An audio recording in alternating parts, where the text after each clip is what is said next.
আজকে বানাবো ডাবের পুডিং। ঠান্ডা ঠান্ডা এই গরমে আপনারা খুব সহজে বানিয়ে নিতে পারবেন। ঈদের সময় আপনারা খুব সহজে এই পুডিংটা বানিয়ে নেবেন। হ্যালো, আসসালামু আলাইকুম। কেমন আছেন সবাই? আশা করি সবাই ভালো আছেন। আলহামদুলিল্লাহ আমি ভালো আছি। এবার যাব মূল রেসিপিতে। ডাবের পুডিং বানানোর জন্য আমি এখানে কচি নারকেল নিয়েছি। আপনারা কচি ডাব দিয়েও এই পুডিংটা বানিয়ে নিতে পারেন। এবার আমি কচি নারকেলটা ভেঙে পানিগুলো এখানে নিয়ে নিয়েছি। যতটুকু পানি হয়েছে এবার একটা ছাঁকুনির সাহায্যে পানিগুলো সেঁকে নিলাম। এবার কচি নারকেল আমি একটা কুড়ানির সাহায্যে কুড়াই নিব। আমি কিছু নারকেল এখানে কুড়িয়ে নিয়েছি। এবার চুলায় একটা পাত্র দিয়েছি।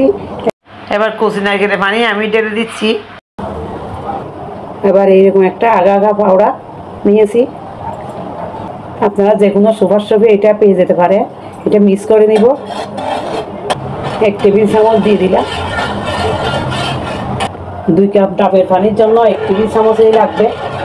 এবার দিয়ে দিচ্ছি চিনি। আমি পরিমাণ মতো দিয়ে দিলাম 1 কাপ মেপে। মিষ্টিটা আপনারা বাড়িয়ে কমিয়ে দিবেন।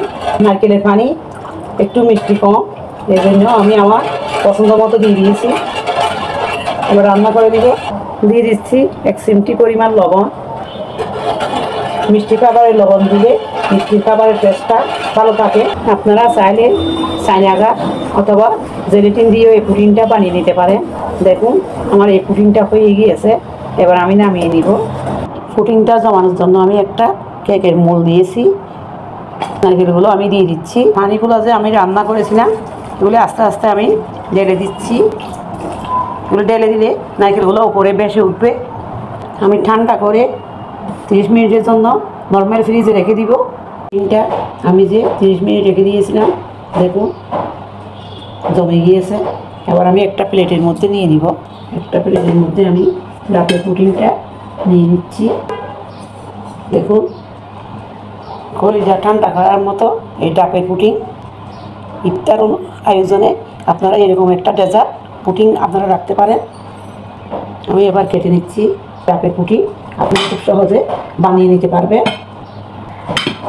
আমি আমার পছন্দ মতো কেটে নিলাম। আপনারা আপনাদের পছন্দ মতো কেটে নিতে পারেন। দেখুন কতটা লোভনীয় হয়েছে, খেতেও অনেক মজা।